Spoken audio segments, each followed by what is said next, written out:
dağlara dedim, dağlar ağladı.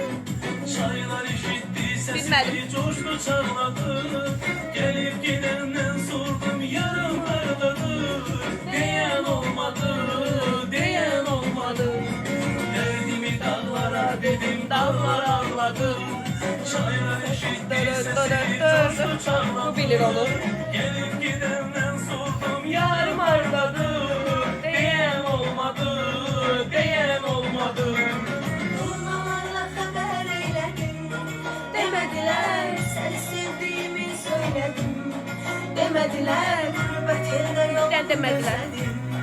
Demediler sensiz yaşamak, yaşamak değil. Durmalarla haber eyledim. Demediler sen sevdiğimi söyledim. Demediler gurbet yerde yok özledim. Demediler sensiz. Uşaqlar, eyni evdə qalırıq, amma 5 gündür bacımı görmürəm və bacımı ilk dəfə bu gün görürəm. Necə görmürəm? Gələndə yatır, məncə bəndə də o evdə olmur. Sağ ol, xanım, necəsən? Yaxşıyam, xanım, siz. Bu yəni mən bacımda tanışam, məcbur 5 gündən bir. Tanımıram mən səni, sən kimsən? Mən də səni tanımıram, kimsən xanım? Mən bacım da yəni, ayda ildə bir dəfə görsəm də bacımdır. Samirə xanım, Bəli, Sara xanım. mən üç darıxmısınız? Yox, Aa, heç darıxmamışam.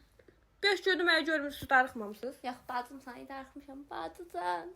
İndi bu sorunun axırında böyle bir şey var ki 5 gündür heç yerə getməmişəm, eyni evdəyik. Prosto yatır. Yatır mən gələndə. Mən gedəndə yatır. Hə, gələndə yatıram. O gedəndə də mən yatıram. Yəni görmürük bir-birimizi. Biz bacımıyıq. Arxadan mama da düşdü. Nazıq salam.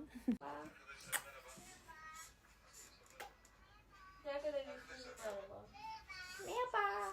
Merhaba. Merhaba. Merhaba. Kız kıza gezelim bu gece.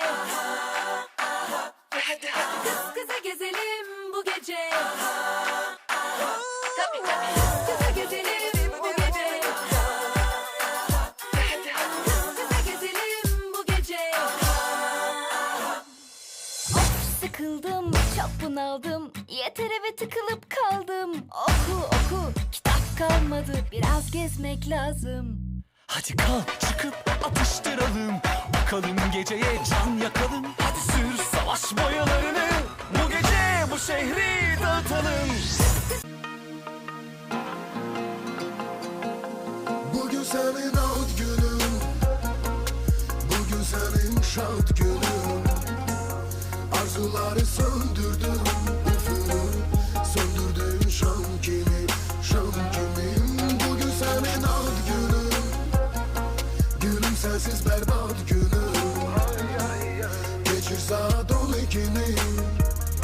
Tebrik edirəm yad kimi, yad kimi.